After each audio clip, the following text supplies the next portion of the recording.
Good evening, everyone. This is Dr. Patmos with another video that I hope you will find interesting and informative.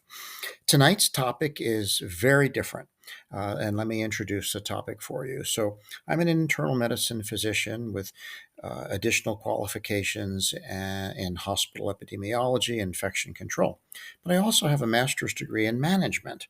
And because of that, I've been able to serve in a variety of roles as a physician executive, from a vice president of medical affairs to medical director, chief medical officer, and even chief executive officer in large multi specialty medical groups. In the course of my 45 years in medicine, half of that time has been spent in physician executive roles.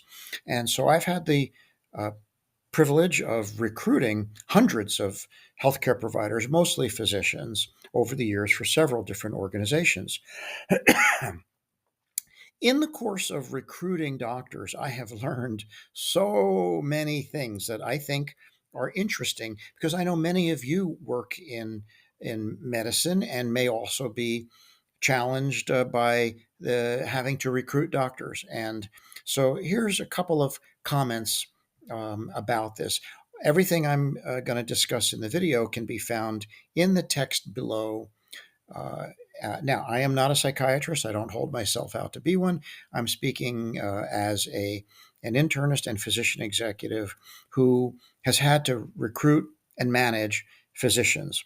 And so here's some of the things that can be challenging when dealing with physicians as recruits and when you're managing them. Excuse me. First of all, one thing you have to be on the lookout for is resume fraud. Unfortunately, it's been demonstrated that about half of all resumes have some exaggeration, embellishment, and even outright fraud. And it really requires a careful, trained eye to find resumes that are embellished.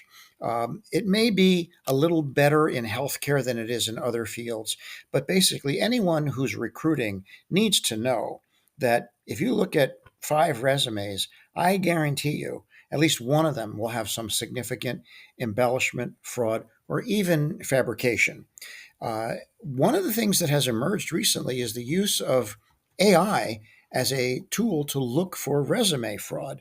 You can basically upload the resume into ChatGPT or some other AI engine, and it can identify patterns that suggest the possibility of fraud or embellishment. It doesn't prove it, but it gives you something you can look into further. Another issue is personality disorders. Personality disorders in the population are common. It's estimated, for example, that at least 4% of the population has some sort of a personality disorder. So personality disorders, or even more than 4%, are not an uncommon thing. All of us have our personality idiosyncrasies. It's when those personality traits get to the point where they interfere with healthy relationships that it becomes a disorder. There are certain personality types that are more common in medicine. And I'm going to walk you through a couple of these. One is the obsessive compulsive personality type. Now, this is oftentimes this kind of doctor, or a doctor with this kind of personality, is a very good doctor. They can really thrive. A physician with an obsessive compulsive personality can make an excellent internist. Trust me, I know. Internal medicine is all about attention to detail. And you have someone who's really obsessive about detail and compulsive about checking things and documenting. They can thrive and become really fantastic internists or nephrologists, for example. Now, this is not meant to disparage those specialties at all. I'm just saying these are certain personalities that tend to gravitate to certain specialties. There are specialties that require firm, decisive, confident, strong personalities. No one wants a wishy-washy surgeon who can't make a decision. So you'll often find in surgical specialties physicians who have very strong personalities, sometimes even narcissistic personalities, can be found among surgical specialties. I'm sure I'm not the first one to tell you this. And there are other personality types.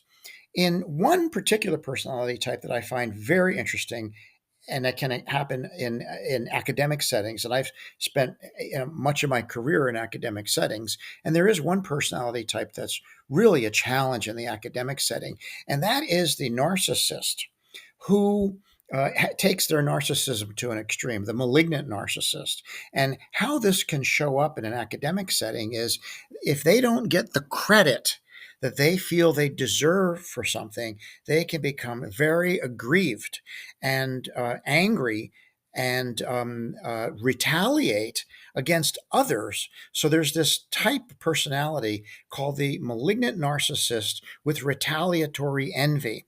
These doctors might be engaged, for example, in research and might be involved in some research, and if they don't get what they consider to be sufficient credit for the discovery, they'll then take on the spoiler role and want to demolish the importance of the discovery, make sure that if they can't get the credit for it, no one else deserves the credit for it. They'll actually go out and attack the others who are getting credit and disparage them and demean them to make sure that they don't get credit. It's really an interesting personality type because these folks can really disrupt the research process.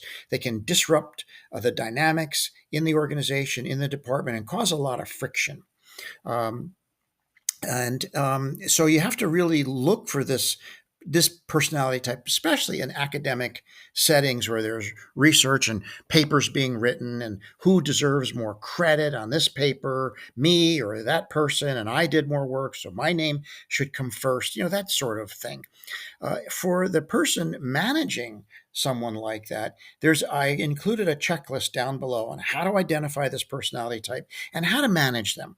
You have to set limits. You have to make sure that they get the credit they deserve, but that they understand that their credit has to be shared. And if they exhibit these disruptive type behaviors, they may not be able to stay. You may have to move them out and to another organization even. So anyhow, I thought you might find this interesting. Be on the lookout for doctors who claim they made a discovery and that they were ignored or shortchanged. They may take on the role of a martyr or a whistleblower or the great inventor that was disregarded. That's actually something that we see quite frequently in the academic setting. So, anyhow, I hope you find this interesting. Watch those resumes carefully and keep a sharp eye out for personality disorders. If you need help with identifying personality disorders, the DSM-5 Diagnostic and Statistical Manual used by psychiatrists is really helpful. It describes all these personalities in great detail. You can also always consult with a psychiatrist and recognize that none of us are perfect. We all have our flaws. We all have our little personality disorders. I, for example, am pretty obsessive compulsive, and I guess that's why I became an internist.